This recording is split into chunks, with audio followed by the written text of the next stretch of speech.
Video được Việt hóa bởi Ngọc Tân từ group tài nguyên dựng phim. Nghiêm cấm các hành vi lít về rồi bán cho thằng khác. Mọi ý kiến đóng góp xin gửi về Facebook Quỳnh Ngọc Tân.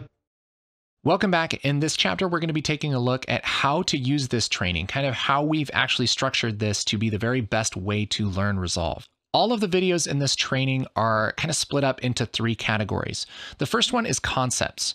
I'm really excited to go over these concepts because these are really kind of the major big things that you learn when you've been working with Resolve every single day. These are really the great big concepts that are really important, but you don't quite wrap your head around until you either have a lot of experience or somebody specifically lines it out for you. And that's what we're going to be doing here. We've identified some of the major concepts that help people learn Resolve so that you not only know what buttons to push and sliders to move, but the big ideas behind why you're doing each thing. The next category is lessons. These are the traditional kind of screencast tutorials. This is where you'll actually follow along with me and dig into the Resolve interface, change controls, move clips around, that kind of thing.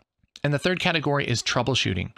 Have you ever went through a tutorial and things don't really work the way that they work in the tutorial and then you get lost and frustrated? I've definitely been there. And so I'm going to do my very best to go over some of the main gotchas, the main things that kind of come up whenever we're going through a lesson. So if you're having trouble with one section, it'd be really good to look at the troubleshooting video.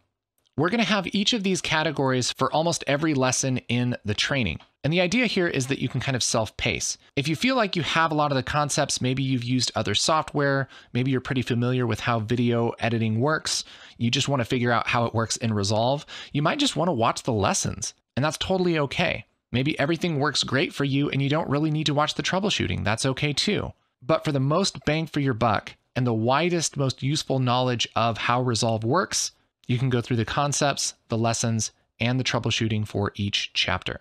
We've also set up a Discord server, and that's a place where you can ask questions, you can connect with other people who have taken the training, and we can really get you some more custom support for going through this training. Because all of this, the concepts, the lessons, the troubleshooting, the Discord, all of that is designed to help you learn and be confident making things that you want to make inside of Resolve. In the next lesson, we'll go over a little bit more in the Discord. So if you're interested in that, check out the next video. If you just want to jump in, go ahead and skip over to chapter 2. Video được Việt hóa bởi Ngọc Tân từ group tài nguyên dựng phim.